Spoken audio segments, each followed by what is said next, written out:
to it all. We've got that for you this morning. Good morning. Yeah, we're going to have a lot for you this morning. Absolutely. I'm Heather Childers. We are live on Capitol Hill after President Trump took to Twitter to attack Senator John McCain, one of the GOP senators coming out against the Graham Cassidy health care bill.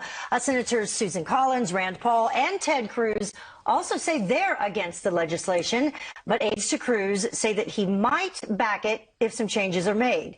Lisa Murkowski, you've heard of her. Well, she's still said to be on the fence, but with a razor-thin Republican majority, opposition from 3 senators would doom this bill. And Laura Ingraham, anchor of our new primetime show, The Ingraham Angle, weighed in on the developments on Fox and Friends earlier today. They just botched it from the beginning. Now they're up against this, supposed time deadline, and they're trying to cram through something that really isn't a real repeal. I think Rand Paul is right on that. Is it better than nothing? Maybe. But they're here because Mitch McConnell couldn't get the job done on full repeal. Well, Chief White House correspondent John Roberts is live for us with more on the story. Hi, John. What's happening? Heather, good morning to you. We should just tell you that the ceremonial guard is posting itself here in the driveway of the White House because the Spanish Prime Minister will come calling very soon. The president right now meeting with bipartisan members of the committee on the House Committee on Ways and Means. Be talking about tax reform, likely the budget, and as well probably mentioning the effort to repeal and replace Obamacare. And the president said just a couple of minutes ago, and we'll have the play out for you soon, that he will be visiting Puerto Rico next Tuesday to see the hurricane damage there and the federal relief efforts. Now to the Graham Cassidy bill and the efforts to repeal and replace Obamacare. White House officials told me this morning that they haven't given it up for dead just yet, though they agree that it's probably mostly dead, at least at this point. It may have been Maine Senator Susan Collins who put the fatal bullet in this latest effort to repeal and replace Obamacare after a partial score came out from the Congressional Budget Office that showed that while this new measure would save $133 billion off of the deficit, millions of people would be left without health insurance. Senator Collins came out and said she just can't support a bill like that. At a rally for Luther Strange in Alabama last night for today's runoff election, Vice President Mike Pence put the Collins decision in stark political terms. Listen here. That in itself is a vote against Graham Cassidy is a vote to save Obamacare. The Republican majority in Congress was not elected to save Obamacare. They were elected to repeal and replace it. And it's time for every single one of them to keep their word to the American people. You mentioned this at the top, Heather. Let's break it down a little bit more detail. 5 senators are either no or hesitating on the bill. Collins of Maine, Senator Rand Paul of Kentucky, who's a definite no, Senator John McCain of Arizona, Ted Cruz of Texas, and Senator Lisa Murkowski of Alaska. The White House is hanging on to the slim hope that it can get to 50 votes. They believe that they can bring Cruz and Murkowski on board. They are even reaching out to Rand Paul.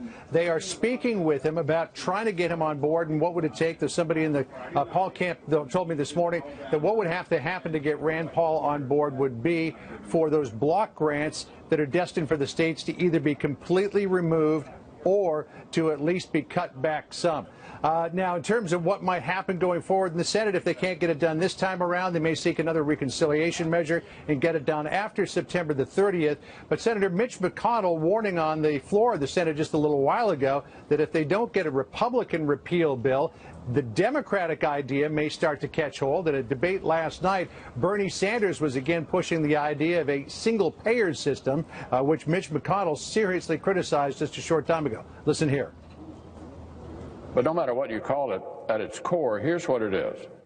A massive expansion of a failed idea, a quadrupling down on the failures of Obamacare, a totally government-run system that would rip health insurance plans away from even more Americans and take away even more of their personal health care decisions. So where the smart money is right now is that Graham Cassidy is likely going to fail. One thing we should point out, though, Heather, is even if it does fail, it's not going to affect what will come out in tax reform tomorrow, because the assumptions for the tax reform plan that will be revealed tomorrow were done factoring in the fact that Obamacare repeal and replace would fail. Heather? Yeah, nothing like waiting till the very last minute for a lot of maneuvering. We will see what happens.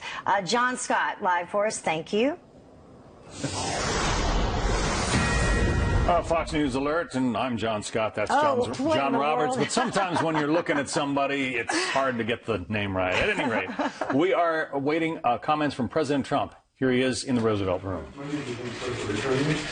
Puerto Rico needs a lot of money. I'm going to Puerto Rico on Tuesday.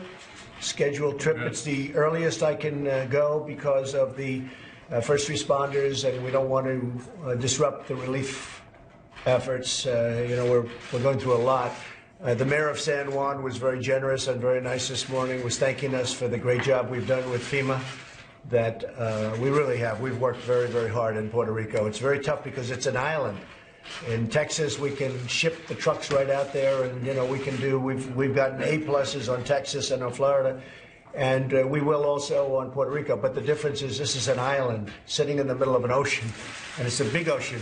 It's a very big ocean, and we're doing a really good job. I want to go there.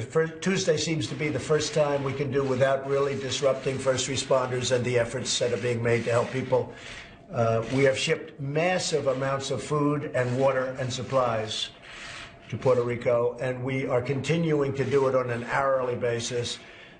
But that island was hit as hard as you could hit. When you see 200-mile-an-hour winds, even Texas didn't have 200-mile-an-hour winds, right? But when you see 200 miles, and even more than that, 200-mile-an-hour winds hitting a place, and literally houses are just demolished. It was like tornadoes. It was like having hundreds of tornadoes, the winds. So we've never seen it. Actually touched down as a Category 5. People have never seen anything like that. And it was dead center. I mean, you couldn't be any more. And don't forget, a week before it got hit by another hurricane. Now that one brushed it, but that did tremendous damage too. So Puerto Rico has tremendous problems with floods and with damage and collapse. And I mean, we're still looking for people. We're still looking for people. But I'm going to be going there on Tuesday, and I may also stop at the Virgin Islands. The governor there has done a terrific job of, he's been devastated, but he's done a terrific job, and he's been very generous with what he said about the relief effort. The FEMA folks have worked so hard. We thought after Texas they could take a little bit of a rest. FEMA, what they have done is incredible. So they go from Texas to Florida. They happen to stop at Louisiana in between. And now Puerto Rico gets hit. But they've been there, and they've been doing a really good job. So I'll be there on Tuesday, and perhaps some of you will be with me. Okay? Puerto Rico is very important to me, and Puerto Rico, the people are fantastic people. I grew up in New York, so I know many people from Puerto Rico. I know many Puerto Ricans, and these are great people, and we have to help them.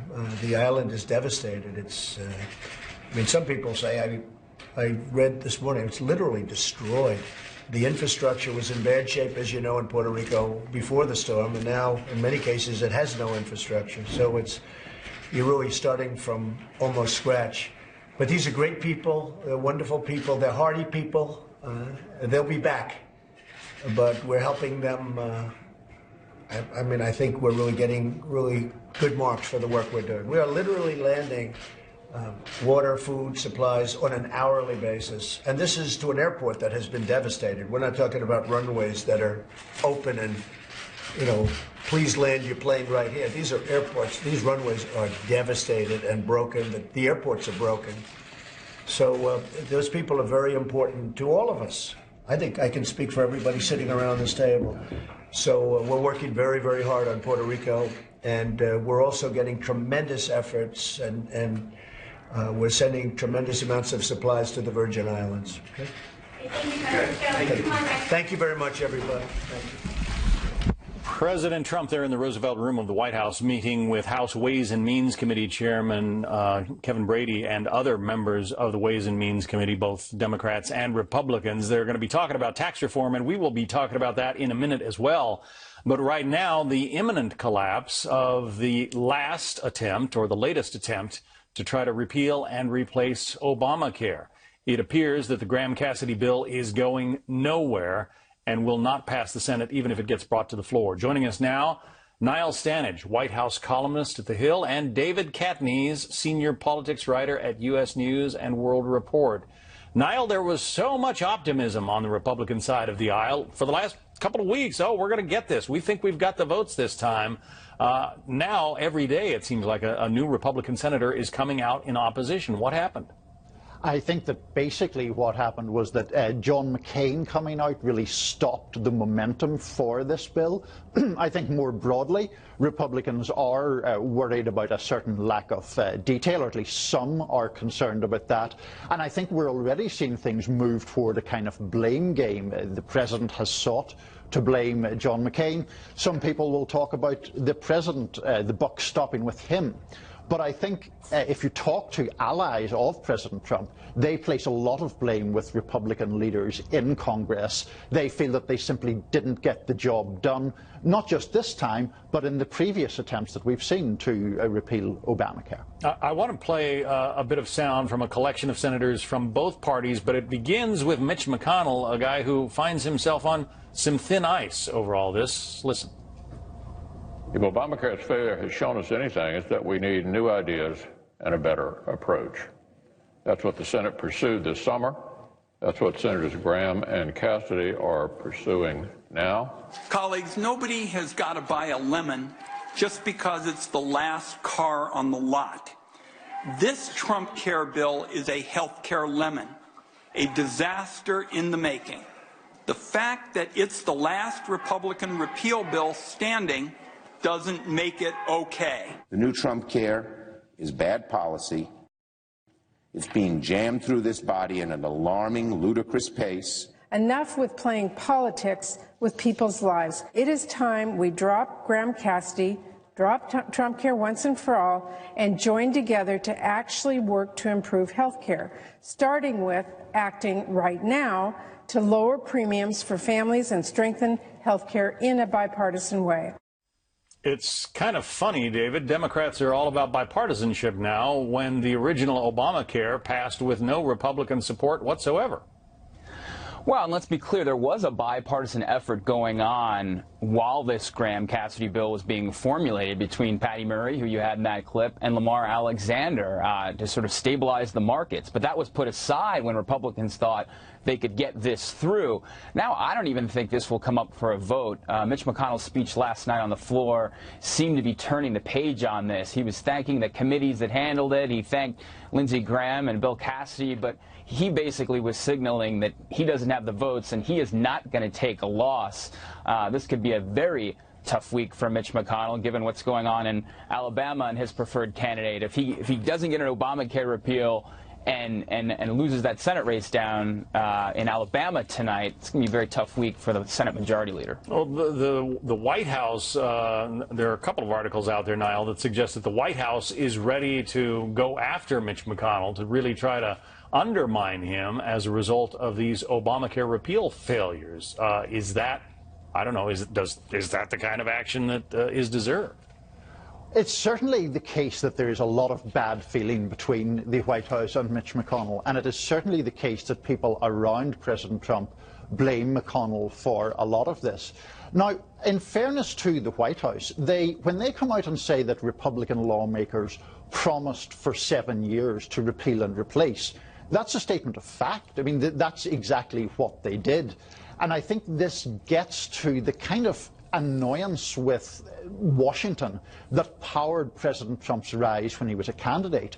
You've had this promise made to conservative grassroots voters for so long, then Republicans get the White House and the Senate and the House of Representatives, and they still don't get the job done. I think that is what is underlying a lot of these animosities between the White House and Capitol Hill. But the people who elected President Trump, David, I mean, there are also voters in New York and California, for instance, who elected members of the legislature who are very different ideologically from President Trump. And, you know, those folks have to be dealt with.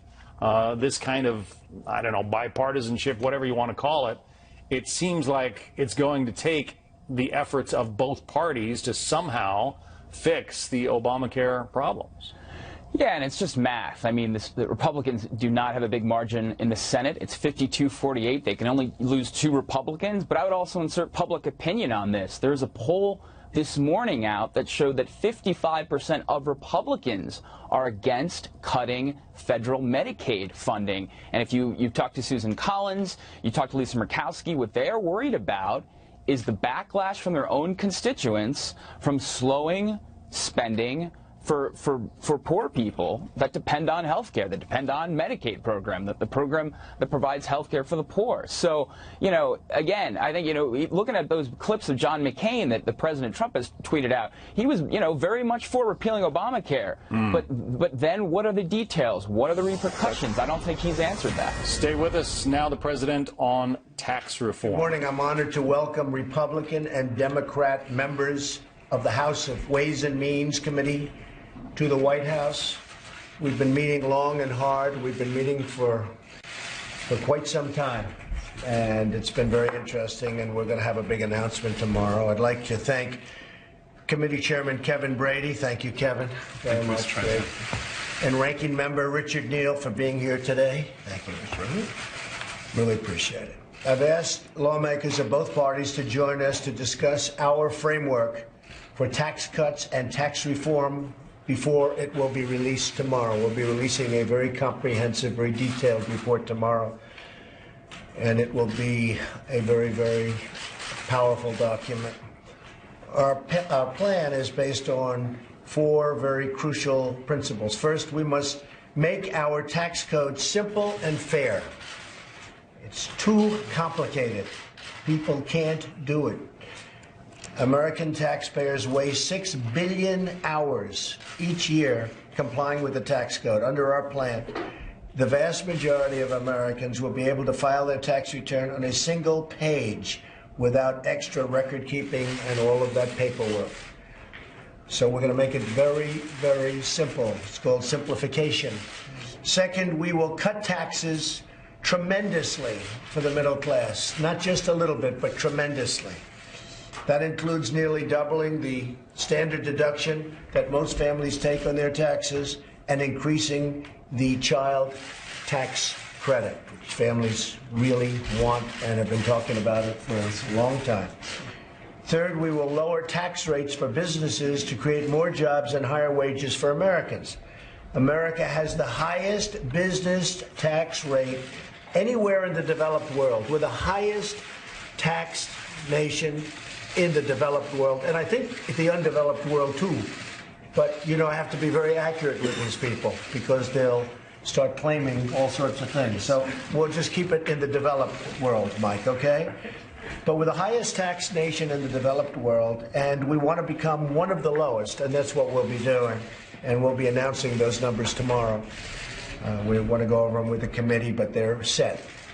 And the jobs will start pouring in from all over the world, coming back to our country. They've left our country, so many of the jobs, and they'll be coming back in because we have a non-competitive tax structure right now, and we're going to go super competitive.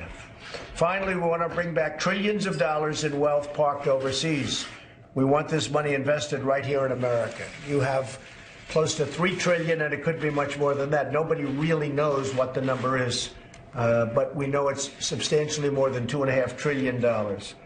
And that money is overseas, and that money will come pouring back based on what we're doing and the incentives that we're giving. I look forward to working with the members of Congress gathered here today to pass the reform and the massive tax cuts that our country desperately needs to thrive, to grow, to prosper. If we do this, we will create millions of new jobs for our people and bring many, many businesses back to our shores. We will become a competitive nation again.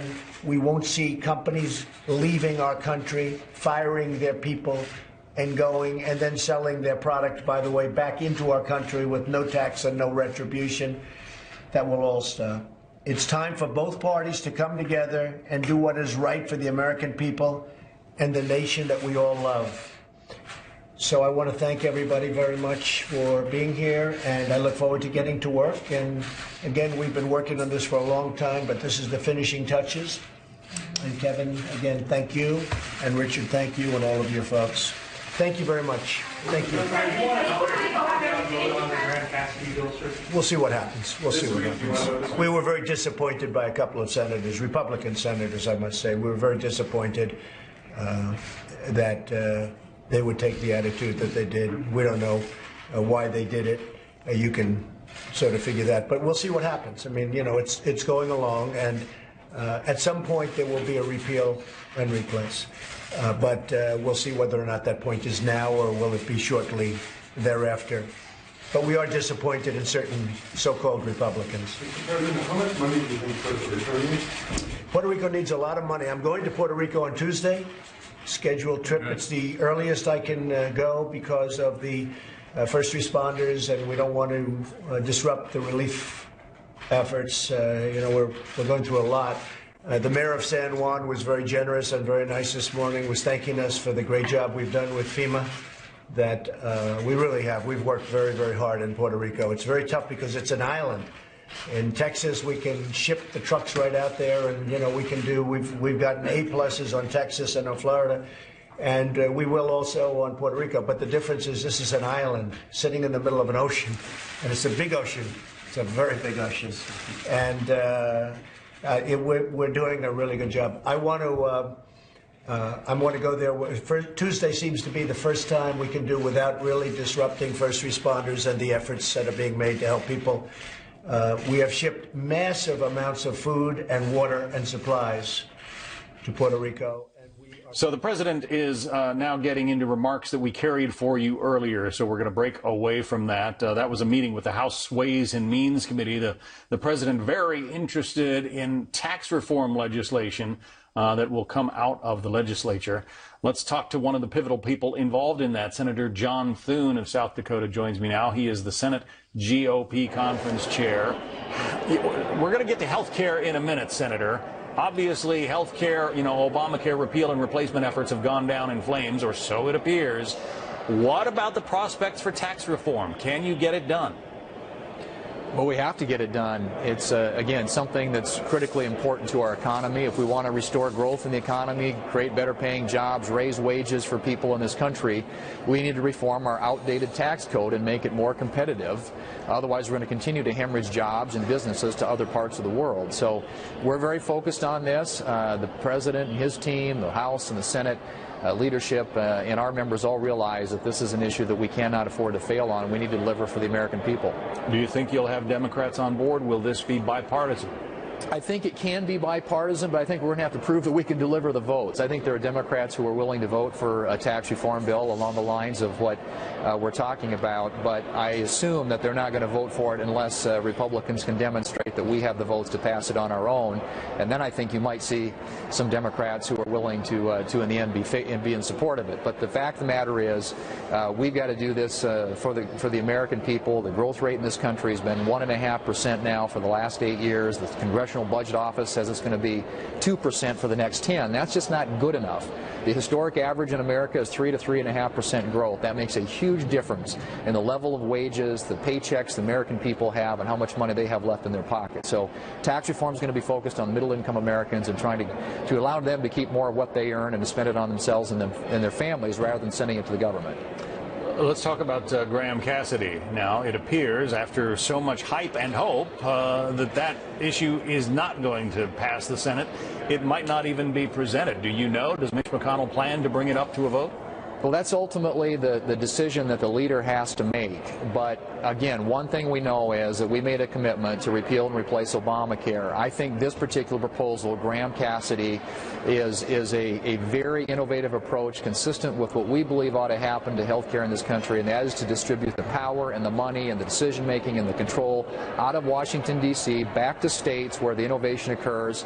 They're the laboratories of democracy in this country, and ensure that we are creating a competitive market out there that will bring rates down for people and allow more people to be covered. I mean, ultimately, we want to see health care that works, and right now we have a system that's failing. Skyrocketing premiums, collapsing markets. We still have almost 30 million people in this country who are not covered. Obamacare has failed, and the only question is, how are we going to fix it? Are we going to fix it with the Democrats' approach, which is Bernie Care, which will cost $32 trillion and move us to a single payer, or are we going to do it in a way that maintains flexibility for states gives patients more choices, more options, and creates more competition in the marketplace. When you look at the 4 senators who have announced publicly their opposition to the bill, Rand Paul, John McCain, Susan Collins, Ted Cruz, they each have different reasons for their opposition, and it seems, I guess I sympathize for Mitch McConnell in some ways in trying to craft language that would satisfy the disparate needs of these 4, or really the entire Republican conference. That's been the challenge. It has been, John, and it's it's hard to explain because different members come at this from different perspectives, and obviously these all, you tweak one thing to address a concern that one senator has, and that it moves another senator in a different direction. And I think this bill strikes a balance. It's consistent with conservative Republican philosophy over a long period of time. We've got to put Medicaid on a budget, make it more sustainable for the long term, and we need to give the states more flexibility to design insurance, health insurance solutions that work for their states. One thing we know is that one size fits all out of Washington, D.C. doesn't work. It hasn't worked, and Obamacare is proof of that. So it's time for us to move forward with a different approach, and I think this approach represents that. I hope before it's all said and done that these discussions that are being held with some of the members that have issues, that we can get them on board and that we can get the 50 votes that are necessary to take this country in a different and a better direction. And if we can pass it through the Senate, the House has said they'll take it up and pass it, and the President has indicated that he will sign it. Let's talk about, well, if it doesn't pass the Senate, and right now it doesn't look like it's going to, there's been talk of bringing it up in the next session, perhaps attached to tax reform legislation. Do you see that happening? Well, I think at this point, I mean, right now the focus is trying to get the votes for this right now. But if for some reason we have to pivot, I think the next step is to move tax reform, and I think that needs to be our focus. This is an issue that the American people care deeply about. It does fundamentally affect the workings of our economy, and we've got to restore, allow our businesses to be competitive in the global marketplace and allow the American people to keep more of what they earn, particularly middle-income families. And so we've got to get this done, and I think health care is going to be addressed. I just don't, this issue's not going anywhere because these markets are in free fall. It's going to have to be fixed, but I think the focus needs to be on tax reform next, and we will revisit health care. The question is when and where, but you know, right now I'd still like to see if we can get 50 votes this week for Graham Cassidy. Senator John Thune of South Dakota, part of the Republican leadership team there in the Senate. You got your work cut out for you. We do indeed. All right, thank you. Thank you. Yep. Yeah, Americans agree with him. 7 in 10 say that tax reform should be the priority. So we'll see. Well, an entire football team, meantime, comes together. There you are on the kneeling controversy with the Dallas Cowboys players. Did you see this? The players, the coaches, the owner, all included getting down on one knee, but then standing up for the national anthem. Why they did it and the reaction to their decision.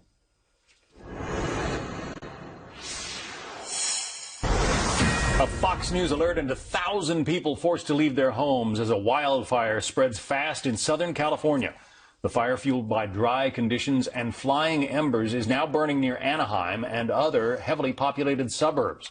Residents describing the scene say they have seen raging flames up to 50 feet tall. It was a tornado of embers going through here. At times we were kind of thinking we probably should have left. La Jeunesse is live in Los Angeles with more on that. William. Well, John, the fire remains out of control and a major threat to a very dense part of L.A. Right now, it is just chewing through the Cleveland National Forest, east of the city. You can see the pictures here. But winds this morning are expected to shift back towards downtown, towards the major subdivisions in Corona and Anaheim. It also turned a major highway, 91, into a parking lot this morning. Now, the intensity of this fire is partly a result of those massive winter rains, which present a double-edged sword. On one hand, the moisture makes the brush less likely to burn. On the other, it leads to a major growth of that light fuels in the grasses that keep these wildfires alive. This one exploded yesterday around 3 p.m. and has burned ever since. The wind's one, the heat is one, another is the topography. If you look behind us here, we have some of the slopes that are very steep. They've got to get up to those slopes with the hand crews to make the direct attacks. So we're fighting all of that at this point, but they're doing a great job. The Canyon fire is just 5% contained, despite a DC-10 tanker and 3 helicopters working overnight. High winds helped this fire rip through backyards, palm trees, tall brush to light up about 2,000 acres, forcing 1,000 residents to evacuate. A complete war zone. It's hard to see. You don't want to be breathing this stuff. It's just undescribable. So the concern right now is the humidity has dropped almost in half in just the last 3 hours. Temperatures today, John, in the mid-90s, some gusty winds this afternoon. The good news, eventually, we're supposed to get an onshore breeze, but in the meantime, this could push right back into those neighborhoods. Back to you. And doesn't sound like good conditions for trying to put out a forest fire. William Lajeunesse, thank you. Well, just in on the NFL kneeling controversy, with reaction coming in to the Dallas Cowboys' decision to take to the field, where players, coaches, and owners included locked arms. They all got down on one knee ahead of their game. And even though they all stood up for the national anthem, some fans aren't too happy. As they take a knee collectively, boos can be heard from this sellout crowd in Arizona. And joining us now, Josh Holmes, former Chief of Staff to Senator Mitch McConnell, and Drew Littman, former Senior Counselor to Health and Human Services Secretary Sylvia Burwell, and former Chief of Staff to Senator Al Franken. Thank you both for joining us. Thank you. Thank you. First of all, who knows what the score was of last night's game? Dallas won by 2 touchdowns, I think. Okay, all right. But the point being, not a lot of people are paying attention to the game itself, but good job on knowing that. Dallas itself, let's talk about Dallas. They banned teams from wearing these stickers that they wanted to honor all those murdered officers there in Dallas that happened back in July of 2016. They weren't allowed to do that. But they're allowed to do this. So there is some discrepancy going on. Josh, what do you think about that? Well, what they didn't do is take a knee during the national anthem. And I think actually Jerry Jones got this one right, which is to distance any kind of concern that players want to express about systemic racial issues and potential, injustice across the country that they're specifically protesting, from respect for the flag and respect for our country. For the life of me, I can't figure out why it is that those two things were linked. I know that's where Colin Kaepernick took it from the beginning, and I think the opposition to, what President Trump said earlier this week has really put themselves in a box here, is that they basically sided with a extreme leftist community that really doesn't believe you should respect the flag or the anthem at all. And I'm sure that's not where the players want to be. I know that's not where the NFL wants to be. Yeah, and their ratings are dipping very quickly. Drew, NBC Sunday Night Football down 7% from last week. If you compare it to 3 years ago, NBC down 10%, Fox down 16%, CBS, the only one that went up, and that was by only 4%. So what do you think they need to do to right the course? Well, no one's seriously claiming that these drops in the ratings are because of protests during the national anthem. And what's most striking about that is this Trump effect, where you have only one person who kneeled, and he's no longer in the league. But once the president goes on attack, immediately, without any kind of orchestration, more than 100 players kneeling, and he's even radicalized Jerry Jones. Trump has had a similar effect on support for the Affordable Care Act, for Dreamers, the Paris Climate Accords.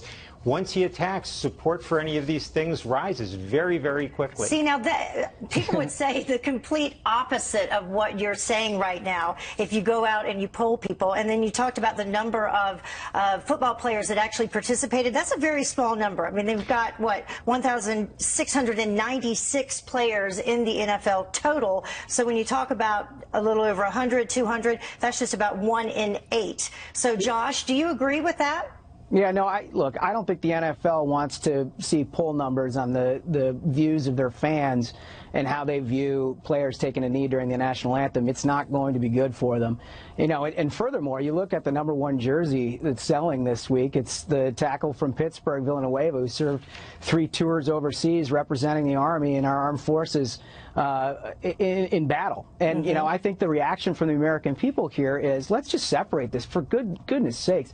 It is certainly possible to have concerns about racial issues in this country and also hold our flag high and pledge our allegiance and do all the important things that this country stands for in the process. Well, the president very clearly said that this was not about race. This was about honoring the country, honoring all those veterans. Drew, you get the final word here. Heather, if I can address the polling issue, I'd point out that this is how civil rights protests work. You've got a minority that wants to alert the majority to a problem that the minority is suffering.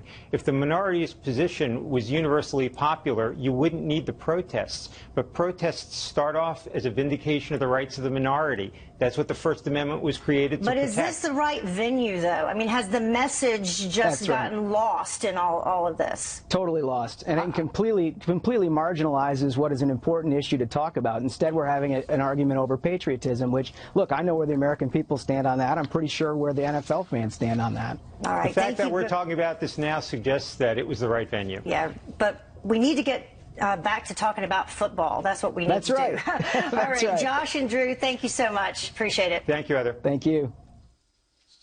In Puerto Rico, a humanitarian crisis still unfolding. People desperately need food, water, and shelter as the entire island nearly without power. One survivor of Hurricane Maria talks with us next about what life there is like right now. Plus, a hit and run caught on camera. It was like instant shock. Once I realized, crap, I was in a collision, I pulled off as soon as I could. New information about a hit and run caught on camera. A driver in Arizona with a dash cam on his car got sideswiped by another driver. He says that white BMW was trying to pass him but hit him instead, then spun out, almost hitting another car in the process. Here it is again in slow motion. Other drivers on the road came to see whether the driver of the BMW was okay, but guess what? He then took off, left the scene. Police say they have a license plate number. They are expecting they can track down whoever was driving that car. They'll get him. Well, millions of people in Puerto Rico are still without clean water. They're without power or cell service. It's been almost a week since Hurricane Maria made a direct hit on the island, and people are worried about how they're going to be able to take care of their families. It's been chaotic. It's been horrible. It's been like a war zone everywhere. If it was me alone, I would be here. You know, I'll stick it out. I'll not bathe for 5 days. I don't care. I'll sweat. But the kids, it's different. You know, they get hungry. They have necessities that right now I cannot provide for them. We are joined now on the phone by one of the victims of the hurricane, Fernando Oliver. Fernando, thank you so much for taking the time to join us. Thank you, Heather. So you are a native of Puerto Rico. You've lived there 40-plus years, San Juan specifically, for the majority of your life. Have you ever seen anything like this? Not at all. We've been through several hurricanes, Hugo, Georges, Hortense. I personally have been through a couple of other hurricanes in Florida, and never like this. What about your property, your family? How are you doing? We took some damage, minor damage on the homes. Many homes were flooded. It was raining sideways, so the windows didn't hold up in terms of the water. So pretty much all of the population dealt with that. Do you think... I'm sorry, go ahead. No, many others lost their homes. You know, complete roofs, complete homes destroyed. It was total devastation. Yeah. And do you think, though, that Puerto Rico was prepared? Do you think that the preparation was put in place early enough? And do you think if that had happened, that it wouldn't be that bad? I don't think there's any place prepared for a Category 5, maybe 4, almost 5 hurricane. The situation, the way the winds happened, the howling, the destruction, I don't think any country would be prepared for something like this, to be quite frank. However, I mean, many people bought generators in advance, many people stocked with food, but it was for a few days, perhaps, 4 days, 5 days at most. So the situation is going to get complicated here pretty soon. And you need the generators, but you're running out of fuel. There are reports of running out of fuel. You have no power across the entire island. That is correct. The situation right now, other than humanitarian help for those areas that are needed where there was complete flooding, people losing their whole homes, those people need a lot of help. And authorities have to get to those places that are incommunicated. In addition to that, people want to help, but they need gasoline to get to those places. And right now the lines are 4, 5, 6 hours long. And I know the government is trying to get gasoline to the gas stations that are working, but the process is not working. They need to improve the process so that people stay calm and they can help with this restoration of the country. Yeah. We need gas, we need diesel to get to the right places, hospitals, businesses, distribution centers of food, trucks need to get food from the warehouses to the supermarket. There's desperate need for that. Yeah, we got word that the President Trump, will be there next Tuesday. I know some other lawmakers are headed there Friday. What more can they do? And what type of help do you need from the private sector, or are you getting?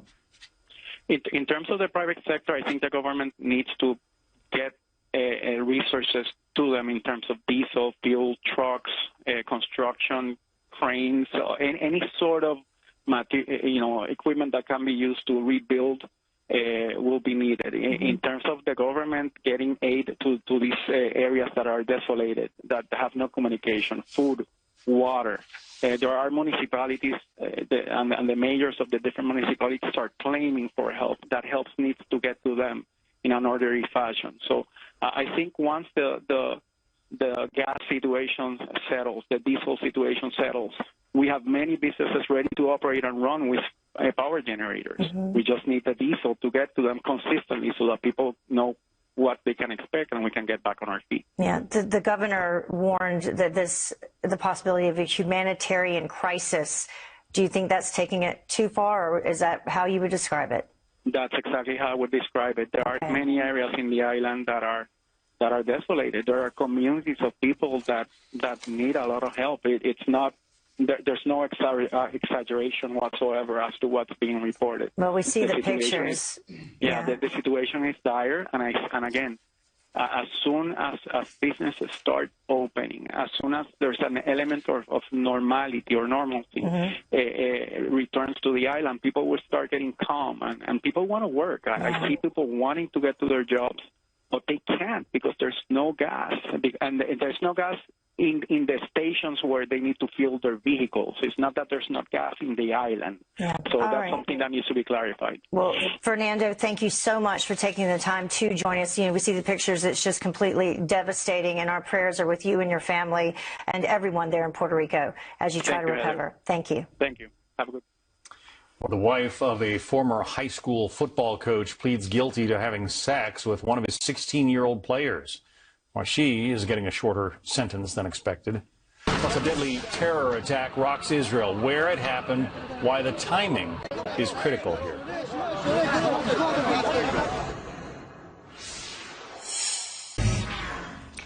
Well, the Ohio Supreme Court starts hearing arguments today about whether a convicted killer's death sentence should be overturned. Lawyers for death row inmate Richard Beasley say that no physical evidence linked him to the deaths of 3 men who responded to his fake job ad on Craigslist. Well, a decision is not expected for several months. And then there's this woman in Tennessee pleading guilty to having sex with a 16-year-old player on her husband's former high school football team. Kelsey McCarter pleaded guilty to 6 counts of statutory rape. She is said to serve 3 years in prison. And Nashville police say a man is facing charges for murdering and raping a 12-year-old girl who lived 2 doors down from him. They say Roy Coons entered the girl's trailer, beat her, and strangled her on August 10th. Some new information on a deadly terror attack now in Israel, where a Palestinian man opened fire at the entrance to a settlement outside Jerusalem, killing 3 Israelis. It happened at the same time that the U.S. peace envoy arrived in the region. Connor Powell live in Har Adar, Israel. Connor. Yeah, John, the environment for talks between Israelis and Palestinians remains extremely difficult, despite the fact that Donald Trump's envoy to the region, Jason Greenblatt, has arrived and is trying to meet with leaders on both sides. Israeli police say today's attack was carried out by a 37-year-old Palestinian father of 4.